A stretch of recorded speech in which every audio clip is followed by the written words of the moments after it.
सो बच्चों, आपने absolute refractive index के बारे में पढ़ा, जिसका हमने इक्वेशन क्या पढ़ा था, n is equal to C by V. अब हम लोग बात करेंगे रिलेटिव रिफ्रैक्टिव इंडेक्स या सापेक्ष अपवर्तनांक। सो कॉन्सेप्ट सिंपल है। एब्सोल्यूट में हमने कंपैरिजन किससे किया था, ये सी किस चीज़ के लिए था, वैक्यूम के लिए था, और यहाँ पे हमारा v जो था ये मीडियम में लाइट की स्पीड थी। अब हम अगले स्टेप में क्या करेंगे, जब हम रिलेटिव की बात करेंगे तो दोनों मीडियम, जैसे हमारा यहाँ पे मीडियम क्या क्या था, वैक्यूम और एक मीडियम था, लेकिन रिलेटिव के केस में हमारे दोनों मीडियम से एग्जिस्ट करेंगे। मतलब एक हमारा मीडियम 1 होगा और एक हमारा मीडियम 2 होगा। तो दो अलग अलग मीडियम्स होंगे, उनमें जब कंपैरिजन करेंगे तो उसको हम रिलेटिव रिफ्रैक्टिव इंडेक्स के अंदर कंसीडर करते हैं। तो लेट्स सी कि इसको हम कैसे क्रिएट कर सकते हैं। तो n1 मान लेते हैं हमारे मीडियम 1 का एब्सोल्यूट रिफ्रैक्टिव इंडेक्स है। तो हमने लिख दिया कि n1 is equal to absolute, मैं रिफ्रैक्टिव इंडेक्स को RI लिख रहा हूँ शॉर्ट में, एब्सोल्यूट RI ऑफ मीडियम 1 या माध्यम 1 का निरपेक्ष अपवर्तनांक। ये क्या हो जाएगा, सी बाई V1, जहां पे V1 हमारा लाइट का स्पीड है मीडियम 1 में। उसी तरह से हम लिखते हैं N2 जो कि absolute refractive index of medium 2 है, या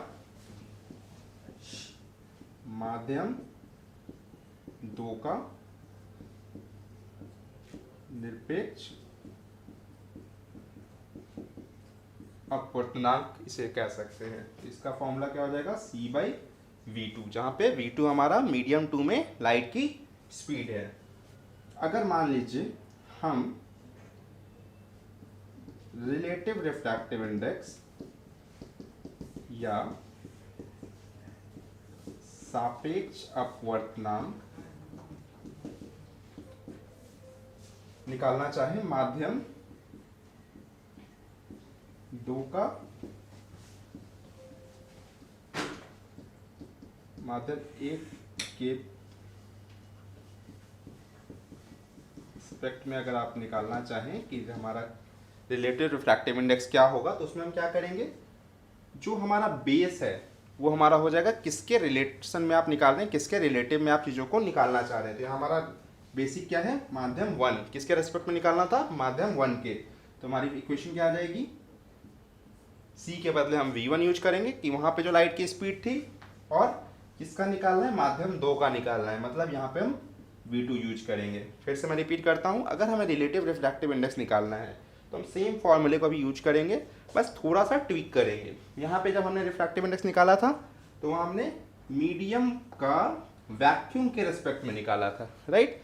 मीडियम का जब हमने रिफ्रैक्टिव इंडेक्स वैक्यूम के रेस्पेक्ट में निकाला तो उसमें हमने फॉर्मूला लगाया था C बाई V का। यहाँ पे माध्यम 2 का माध्यम 1 के रेस्पेक्ट में निकालना है, मतलब माध्यम 1 के रेस्पेक्ट में निकालने का मतलब हो कि माध्यम 1 जो है वो वैक्यूम के इक्विवेलेंट हो जाएगा, तो हम ऊपर में लिखेंगे उसे, और माध्यम 2 जिसका रिफ्रैक्टिव इंडेक्स आपको निकालना है उसको हम नीचे में डिवाइड करेंगे। तो वहाँ पे हमने यहाँ पे ऐसे डिवाइड किया, जो कि सिमिलर टू हमारे इस फॉर्मूला से मैच करता है। फिर से रिपीट करते हैं, जिसके रेस्पेक्ट में हो उसको आप ऊपर लिखेंगे और जिसका निकालना हो उसे आप नीचे लिखेंगे, इसलिए हमने यहाँ पे V1 बाई V2 लिखा। और इसको नोट कैसे करते हैं, N21, N21 का मतलब क्या हुआ, रिफ्रैक्टिव इंडेक्स ऑफ मीडियम 2, जो यहाँ पे सबसे पहले लिखा हुआ है, किसके रेस्पेक्ट में, मीडियम 1 के रेस्पेक्ट में। N21 का मतलब हो गया कि refractive index of medium 2 with respect to medium 1। अगर बस N1 लिखा है तो उसका मतलब क्या है, refractive index of medium 1 with respect to vacuum. Clear, जब बस एक नंबर यहाँ दिया हो तो उसका मतलब विथ रेस्पेक्ट टू वैक्यूम हो जाता है। अगर आपके दो नंबर्स दिए गए हैं तो उसका मतलब हो जाता है विथ रेस्पेक्ट टू जो सेकंड वाला नंबर दिया हो, विथ रेस्पेक्ट टू यहाँ पर हो गया मीडियम 1। तो उस कंडीशन में कैसे होता है फॉर्मूला, जो भी सेकंड पॉइंट होता है उसको आप ऊपर लिखेंगे उसकी वेलोसिटी को, तो V1 बाई V2। तो N21 की वैल्यू क्या आ गई हमारी, V1 बाई V2। अब एक काम ये करते हैं कि ऊपर नीचे हम C से गुना कर देते हैं। किया जा सकता है, इसमें कोई कन्फ्यूजन नहीं है, क्योंकि सी ऊपर नीचे गुना करेंगे तो दोनों कैंसिल आउट हो जाएगा। अब इसको अगर दूसरे फॉर्म में लिखें तो हम ऐसे लिख सकते हैं कि ऊपर में C by V two divided by C by V one, क्योंकि सी बाई वी टू को हमने ऊपर छोड़ दिया और जो वी वन बाई सी था उसको रिवर्स में ले लिया, तो C by V two divided by C by V one. अगर सी बाई वी टू देखें तो वो एन टू के इक्वल है और सी बाई वी वन हमारा एन वन के इक्वल है, तो इसको हम क्या लिख सकते हैं, N two by N one. So हमारे यहाँ पे कौन कौन से फॉर्मूले बने कि अगर हमें n21 निकालना है तो ये n2 बाई n1 के इक्वल होगा या v1 बाई v2 के इक्वल भी हो सकता है। तो कभी भी आपको रिलेटिव रिफ्रैक्टिव इंडेक्स निकालना हो तो क्या कर सकते हैं, दो तरीके होंगे। पहला तरीका होगा कि पहला जो पॉइंट है जो 2 नंबर दिया है, इसका अगर एब्सोल्यूट रिफ्रैक्टिव इंडेक्स को आपको पता है तो उसके रिफ्रैक्टिव इंडेक्स से दूसरे वाले का रिफ्रैक्टिव इंडेक्स को आप डिवाइड कर दें, मतलब n21 का मतलब हो गया n2 बाई n1। या दूसरे वे में अगर आपको n21 निकालना है और आपको वेलोसिटीज पता है तो उस कंडीशन में जिसके रेस्पेक्ट मतलब जो सेकंड वाला पॉइंट है उसकी वेलोसिटी को आप ऊपर रखें, उसमें डिवाइड कर दें जिसका रिफ्रैक्टिव इंडेक्स आपको निकालना है, मतलब मीडियम 2 का।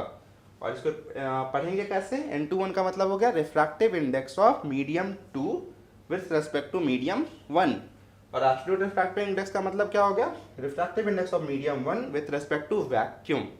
अगर कुछ नहीं दिया है तो वैक्यूम के रेस्पेक्ट में, अगर कुछ दिया है सेकंड पॉइंट पे तो उसका मतलब है उसके रेस्पेक्ट में आपको निकालना है। जैसे यहाँ पर 1 के रेस्पेक्ट में निकालना है। अगर हमें n12 निकालना हो मतलब refractive index of medium 1 with respect to medium 2, तो आप पहला इसके थ्रू देखें तो जो हमारा पहले पे लिखा हुआ था उसको हमने ऊपर लिखा था, n1 बाई n2 हो जाएगा, और वेलोसिटी में ये रिवर्स हो जाएगा, जो हमारा जिसके रेस्पेक्ट में निकालना है उसको ऊपर लिखेंगे और जिसका निकालना है उसको आप नीचे लिखेंगे। तो ये हमारे दो अलग अलग इक्वेशन आते हैं रिलेटिव रिफ्रैक्टिव इंडेक्स में। होपफुली आपको ये सारी चीज़ें क्लियर होंगी। अगर नहीं भी क्लियर हो तो अभी हम लोग कुछ एग्जांपल्स करेंगे, उससे आप इस चीज़ों को और बेहतर तरीके से समझ पाएंगे।